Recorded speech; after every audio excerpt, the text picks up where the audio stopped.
నమస్తే, welcome to Andhraprabha. నేను రఘునందన్.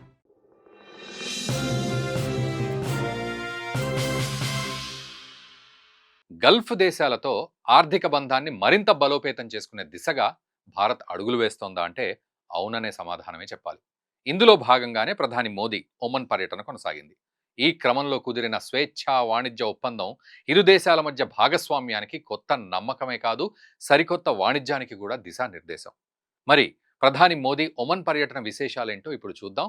భారత ప్రధాని మోదీ ఒమన్లో పర్యటించారు. ఇందులో భాగంగా ఇరు దేశాల మధ్య చరిత్రాత్మక స్వేచ్ఛా వాణిజ్య ఒప్పందం కుదుర్చుకున్నారు.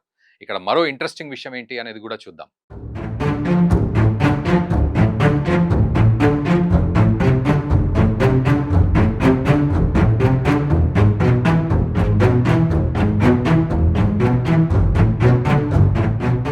ఒమన్ దేశం గత 20 ఏళ్లలో ఇలాంటి ఒక పెద్ద డీల్ను చేసుకోవడం ఇదే ఫస్ట్ టైం. ఈ డీల్ ద్వారా భారతీయ వస్తువులు ఒమన్ మార్కెట్లోకి ఎలాంటి అదనపు పన్నులు లేకుండా ప్రవేశిస్తాయి. దీనివల్ల మన దేశంలోని వ్యాపారులు, ఎగుమతిదారులు, ముఖ్యంగా రైతులు లాభపడతారు. అలాగే పెట్టుబడులు పెరగడం వల్ల కొత్త ఉద్యోగ అవకాశాలు వస్తాయి. అదే సమయంలో ఒమన్ నుంచి దిగుమతి అయ్యే మార్బుల్స్, ఖర్జూరం, పెట్రోకెమికల్స్ సహా పలు ఉత్పత్తులపై భారత్ సుంకాలు తగ్గించనుంది. యావత్తు ప్రపంచవ్యాప్తంగా ఆర్థిక పరిస్థితులు మారుతున్న వేళ వస్తువుల సరఫరా ఆగిపోకుండా ఉండేందుకు ఈ స్నేహపూర్వక ఒప్పందం ఎంతో కీలకం. భారత్ ఒమన్ మధ్య కుదిరిన ఈ ఫ్రీ ట్రేడ్ డీల్ ద్వైపాక్షిక సంబంధాల్లో ఒక మైలురాయి. ఈ ఒప్పందం వచ్చే ఏడాది తొలి త్రైమాసికంలో అమల్లోకి వచ్చే అవకాశం ఉంది. ఇక భారత్ సముద్ర భద్రతా వ్యూహంలో ఒమన్ కీలక భాగస్వామి. ఈ క్రమంలోనే అరేబియా సముద్రం, హర్మూజ్ జలసంధి ప్రాంతాల్లో స్థిరత్వం కోసం రెండు దేశాలు కలిసి పనిచేయాలి అని డిసైడ్ అయ్యాయి. అంతేకాదు, ఈ ఫ్రీ ట్రేడ్ డీల్ నేపథ్యంలో రక్షణ రంగంలో సహకారం కూడా పెరుగుతుంది. ఇక ఒమన్లో సుమారు 7 లక్షల మంది భారతీయులు పనిచేస్తున్నారు. వారి సంక్షేమం, ఉద్యోగ భద్రతతో పాటు నైపుణ్యాభివృద్ధి వంటి అంశాలపై కూడా ఇరు దేశాధినేతల చర్చలు కీలకమయ్యాయి. అదేవిధంగా రక్షణ, భద్రత, పెట్టుబడులు, ఇంధనం, వాణిజ్యం, వ్యవసాయం వంటి రంగాలతో పాటు ఇటు సంస్కృతి, అటు సంప్రదాయాలు, ప్రజల మధ్య సంబంధాలపై కూడా ఇరు దేశాధినేతలు ప్రధానంగా చర్చించారు. 21వ శతాబ్దంలో సమగ్ర ఆర్థిక భాగస్వామ్య ఒప్పందం భారత్ ఒమన్ సంబంధాలకు నూతన శక్తిని, విశ్వాసాన్ని అందిస్తుందన్నారు ప్రధాని మోదీ. ఈ డీల్ రెండు దేశాల ఉమ్మడి భవిష్యత్తుకు బ్లూ ప్రింట్ అన్నారు. పెట్టుబడులకు కొత్త నమ్మకాన్ని ఇవ్వడంతో పాటు ప్రతి రంగంలో అవకాశాలకు ద్వారాలు తెరుస్తుంది అన్నారు. ఈ మేరకు మస్కట్లో నిర్వహించిన ఇండియా ఒమన్ బిజినెస్ ఫోరం సదస్సులో పాల్గొన్న మోదీ ఈ వ్యాఖ్యలు చేశారు.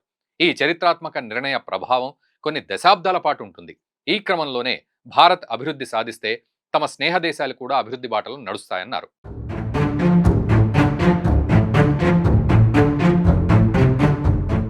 భారత్ త్వరలోనే ప్రపంచంలో 3వ అతిపెద్ద ఆర్థిక వ్యవస్థగా మారనుందని మోదీ చెప్పారు. దీనివల్ల ప్రపంచం మొత్తం లబ్ధి పొందుతుందన్న ఆయన అంతకంటే ఎక్కువగా ఒమన్కు లాభం చేకూరుతుంది అన్నారు. ఒమన్ తమకు సన్నిహిత మిత్రదేశమని గుర్తు చేశారు. ఇక మైత్రి పర్వ్ కార్యక్రమంలో పాల్గొన్న మోదీ అక్కడి భారతీయ విద్యార్థులు, ప్రవాస భారతీయులను మినీ ఇండియాగా అభివర్ణించారు. ఈ సందర్భంలోనే రాబోయే 50 ఏళ్లపై దృష్టి సారించాలని విద్యార్థులకు సూచించారు ప్రధాని మోదీ. పెద్ద కలలు కనాలి అని, విజ్ఞానాన్ని పెంచుకోవాలి అన్నారు. మానవాళి బాగు కోసం పాటుపడాలని పిలుపునిచ్చారు. ఈ క్రమంలోనే దీపావళి పండుగను కల్చరల్ హెరిటేజ్ లిస్టులోకి చేర్చాలని యునెస్కో ఇటీవల నిర్ణయం తీసుకుంది అని కూడా మోదీ తెలిపారు.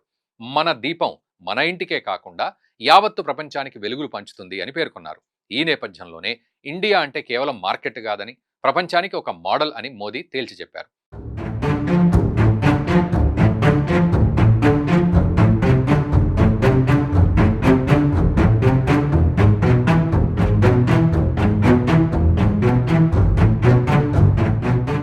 ఇక భారత్ ఒమన్ మధ్య 1950ల్లో మొదలైన దౌత్య సంబంధాలు 7 దశాబ్దాలను పూర్తి చేసుకున్నాయి. ఈ క్రమంలోనే మోదీ టూర్కు ప్రత్యేక ప్రాధాన్యత లభించింది. దీంతో రెండు దేశాల మధ్య వాణిజ్యం, రక్షణ, ఇంధనం, అలాగే సముద్ర భద్రత, సాంస్కృతిక మార్పిడి వంటి రంగాల్లో సహకారం మరింత పెరుగుతుంది. ఇక ఫ్రీ ట్రేడ్ అగ్రిమెంట్ నేపథ్యంలో భారత్ ఒమన్ ద్వైపాక్షిక సంబంధాలు కొత్త దశలోకి అడుగుపెట్టాయనే చెప్పాలి. భారత్ ఒమన్ మధ్య ప్రస్తుతం సుమారు $12 బిలియన్ వాణిజ్యం జరుగుతోంది. ఎఫ్టీఏ అమల్లోకి గనక వస్తే ఇది మరింత పెరుగుతుంది. మరి ముఖ్యంగా భారతీయ ఔషధాలు, వ్యవసాయ ఉత్పత్తులు, పెట్రోకెమికల్స్ వంటి రంగాలకు భారీ లాభం చేకూరుతుంది.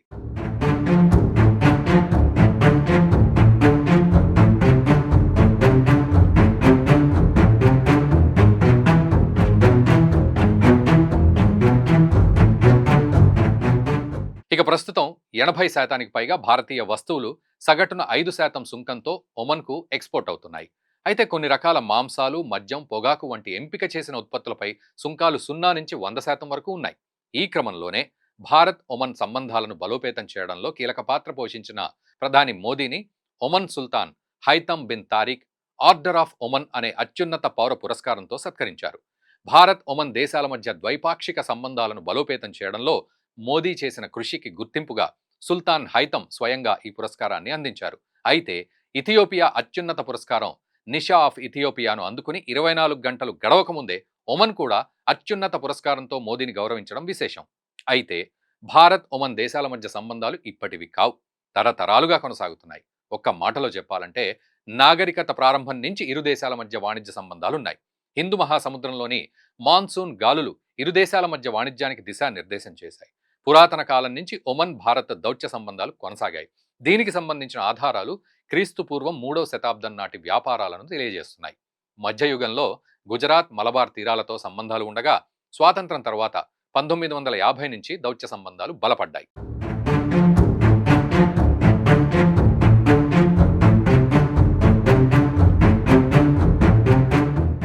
1955లో కాన్సులేట్, 71లో ఎంబసీ స్థాయికి ఎదిగాయి. అలాగే సుల్తాన్ ఖబూస్ కాలంలో ఈ సంబంధాలు మరింత బలపడ్డాయి. ఇది 2008లో వ్యూహాత్మక భాగస్వామ్య స్థాయికి చేరింది. వేల సంవత్సరాలుగా ప్రజల మధ్య సంబంధాలు, పెద్ద సంఖ్యలో భారతీయ ప్రవాసులు ఉండడంతో లోతైన సాంస్కృతిక, ఆర్థిక బంధాలు క్రమంగా ప్రత్యేక స్నేహబంధంగా మారింది. ఇక మన ప్రధాని మోదీ 2018లో ఒమన్లో తొలిసారి పర్యటించారు. ఈ సందర్భంలోనే ఇరు దేశాల మధ్య కీలక ఒప్పందాలు కుదిరాయి. ఇప్పుడు మరోసారి మోదీ ఒమన్ టూర్ కొనసాగింది. భారత్ ఒమన్ మధ్య దౌత్య సంబంధాలు ఏర్పడి 70 ఏళ్లు పూర్తయిన సందర్భంగా మోదీ పర్యటన ప్రాధాన్యత సంతరించుకుంది. ఒమన్లో ప్రధాని మోదీ పర్యటన గల్ఫ్ దేశాలతో ఆర్థిక సంబంధాన్ని మరింత బలోపేతం చేసుకునే దిశగా వేసే అడుగ్గా నిలిచింది. ఇది శతాబ్దాల వారసత్వాన్ని ఒక సుసంపన్నమైన భవిష్యత్తు వైపు తీసుకెళ్తుంది. భారత్ అంటే కేవలం మార్కెట్ కాదు, ప్రపంచానికి ఒక మోడల్గా నిలుస్తుంది. అలాగే మన దేశానికి చెందిన ఉత్పత్తులపై అగ్రరాజ్యం అమెరికా ఏకంగా 50% టారిఫ్లు వసూలు చేస్తున్న నేపథ్యంలో ఒమన్తో స్వేచ్ఛా వాణిజ్య ఒప్పందం కుదరడం సానుకూల పరిణామం అని చెప్పొచ్చు. మొత్తం మీద భారత్ తన స్నేహాన్ని పెంచుకుంటూనే ఆర్థికంగా ఎదగడానికి ఈ ఒప్పందాలను వాడుకుంటోందన్నమాట. మరి ఈ వ్యూహం ఎలా ఉంది అనేది మీరు చక్కగా కామెంట్ చేయండి. దయచేసి ఈ వీడియోని మన మిత్రులకు కూడా షేర్ చేయండి. Thank you very much.